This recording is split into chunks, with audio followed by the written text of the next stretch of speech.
Hello friends, this is the Innova 5610. So this brand, Innova, did send me this product for free to make a video. I think it's very important to be transparent with how sponsors you are. No money exchanged hands, and I do pride myself in offering authentic reviews throughout different industries. So on the back of the box here, we can see Innova basically builds a whole bunch of different scan tools. 1, 2, 3, 4, 5. So this is the top of the line, the sixth one. We can identify by 5610. So basically last year during Black Friday, all the scan tools were on sale on Amazon, and somehow I missed the Innova and ended up buying this one. It's VD70, which works pretty good but does have some shortcomings.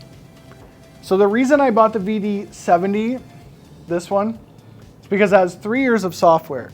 So during my research on this video, before making the video, I discovered this right here has no licensing.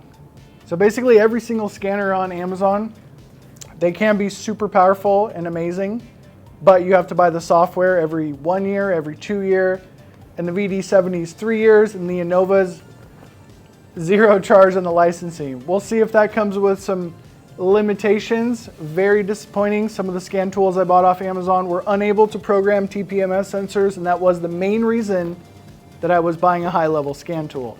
So let's see what it's all about and unbox it. So we're here to help. That's a good thing. We've got the user manual, but you're probably a middle-aged male like myself, so you don't read that stuff.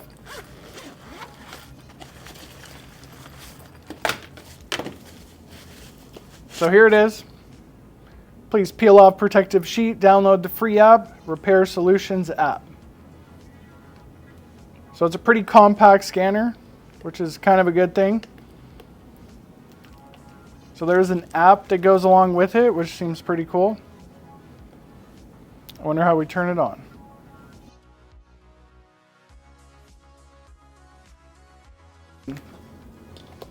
So coming with that affordable price tag is definitely not going to be the wireless option. I looked at it on Amazon, it's $279. Depending on the time of the year, it may be cheaper or more expensive. That's kind of a cool feature actually. It has a light. You can find the hole. So here's the 97 Toyota 4Runner 3RZ. So it's a 4-cylinder manual transmission dinosaur.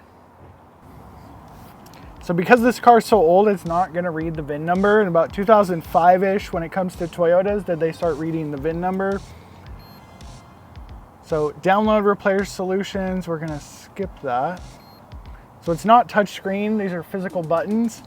Personally, this is one of my favorite cars ever, this 4Runner, because it's all manual and it has lots of buttons and knobs. So it's definitely not a 2008 Toyota. So we're just going new vehicle. Doesn't really matter. So this is a very important step if you have to deal with pesky emission systems. Sense cleared, misfire complete. So the only emission system monitor that's incomplete is EGR, and typically you can have one monitor that's incomplete before you can pass the emission test. So this thing, $279. By simply clicking I am ready to monitors, we know that this thing is ready to go through emissions. So there's no codes in this. Like I told you, these old cars, typically, they don't like to throw check engine light until things are pretty bad. So I was a former Toyota mechanic, the dealership, so I know exactly what's inside of the live data on the factory scan tool. So let's see if we have the stuff we need to diagnose the cold start issue. Okay, we have fuel system 1. We're in open loop because the car is cold. It's a little bit hard to make this thing focus. We got long-term fuel trims. All right, let's start it.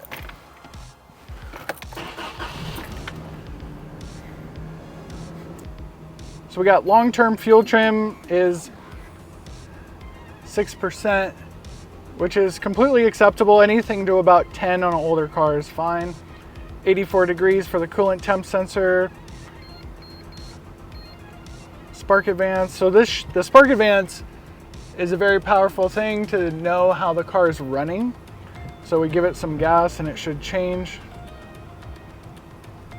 So there's our problem on this old car. Even though there's no check engine light, we definitely have some leaking fuel injectors or potentially some other kind of fuel related issue. So this is a really old car. It only has 2 computers. It has airbag and engine control computer. So let's go into the SRS system. Not supported for Toyota. That is a little bit disappointing, to be honest.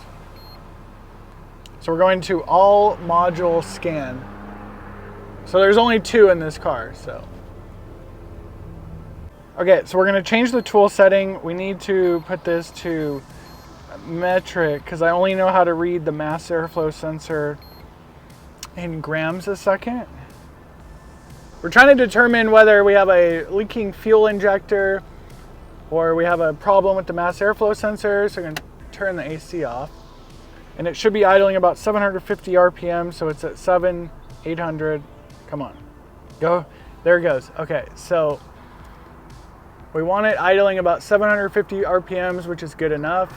And when we take a look at the mass airflow sensor, it's a 2.7 liter engine, so we know that the mass airflow sensor is reading correctly. So this truck has some kind of leaking fuel injector when it's cold, and that's why it's shaking. And the tool somewhat did its job. It's missing one key function. I'll tell you about it in a second. Coming in at $279, I am a huge fan of this scan tool because there's no subscription software. I would point it into like the mid DIY category. It was missing some critical data from more expensive scanners such as live misfire data, even on that dinosaur 1997 Toyota 4Runner. So on the box, it does say bidirectional scanner, but it was missing some of the live data software.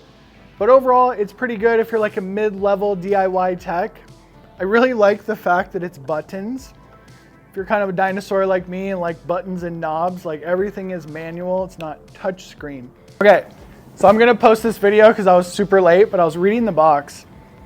And I'm gonna post the video, but then I'm gonna reach out to Innova and I'll be like, hey, wouldn't access the SRS module, so it may need an update. So there most likely will be a part 2 because the Innova 5610 says it has all kinds of bidirectional functions.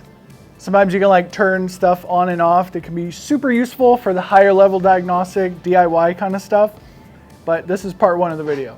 It was helpful for you, but if you click this video here with the top on,